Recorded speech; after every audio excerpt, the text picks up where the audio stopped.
Enrique, no sé si hay alguna pregunta más. Some more questions? Ahí Lucas Amato, ahí te habilito, Lucas. Listo.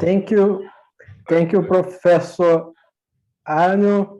I would like to ask you a question about realism, more in the American sense, maybe, because after the anti-formalists and the realist critiques in the last century, there were theories of legal argumentation, of moral philosophy, that tried to give a systematic rationality and coherence to moral judgment in law.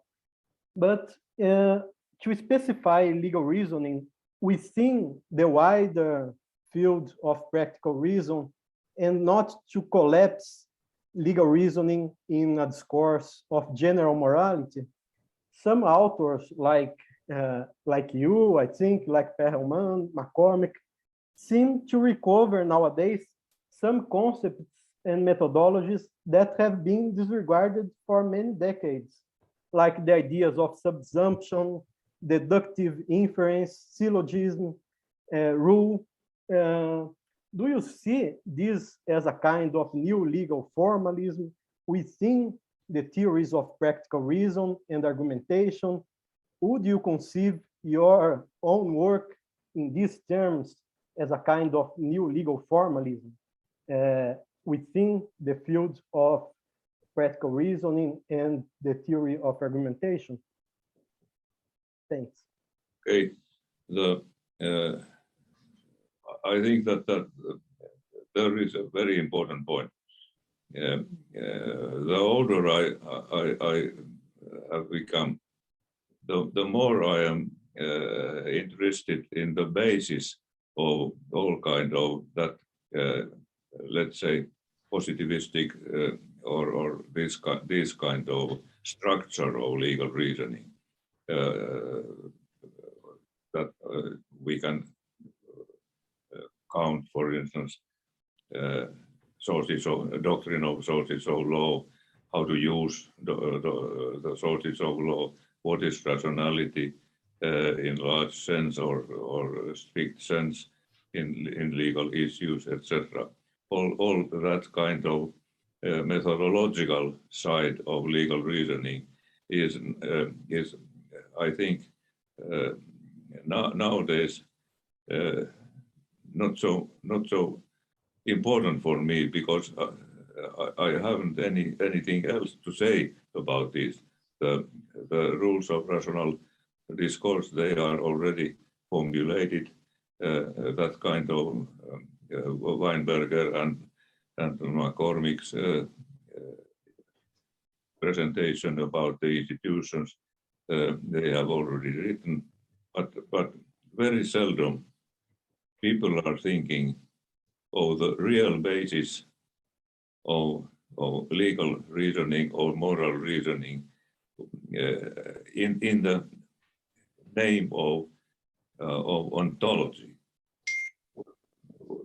We cannot do anything without ontological commitments, because if I say that I am interpreting that text of law, what is the target?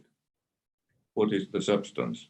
And the substance escapes all the time, starting from the structural features until we come to the end.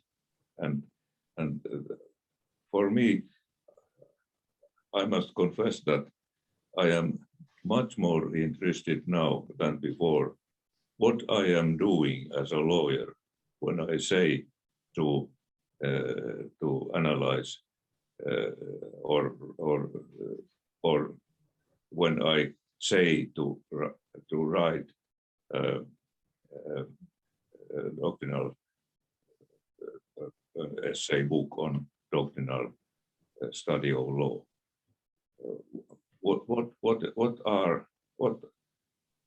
I am as a lawyer when doing my job, and it is a human question, and that kind of of human questions are more and more important to me, because they also are important for the younger generation. I am very happy to have some young people or had some people from Latin American countries where I could be a tutor for them, because I saw that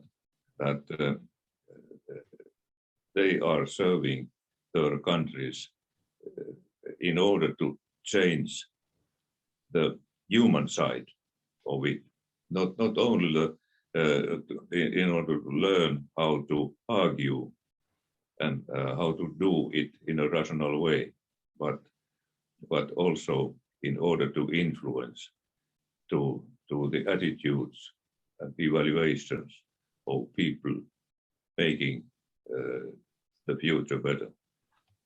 So maybe it is a problem of age, but I think that it is not only that, but the world is now such that that we need together all kind of tools, also ontological tools, in order to make this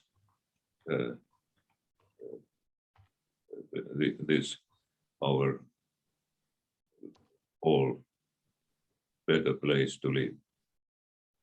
So this is loose talk, but it is important for me to tell it openly in order to avoid mistake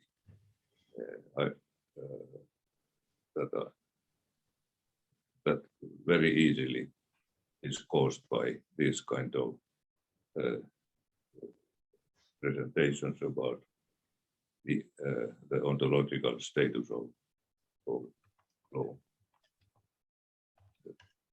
But